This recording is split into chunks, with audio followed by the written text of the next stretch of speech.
নাই মনে হয়। তাই তো মনে হইতেছে।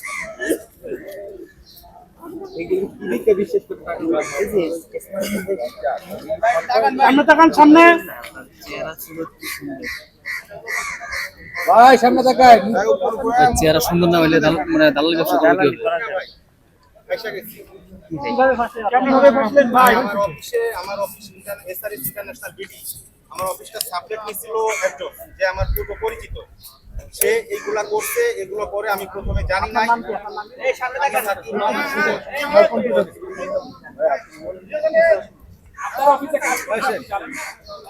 জানতে পারি ঈদের আগে তখন তাকে বের করে দিচ্ছি।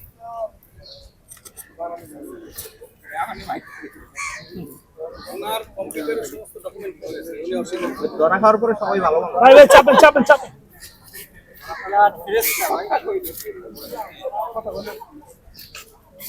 কম্পিউটারে সকল ডকুমেন্ট পাওয়া গেছে। উনি বলতেছে কম্পিউটার আরেকজন যে বলে মারে নাই।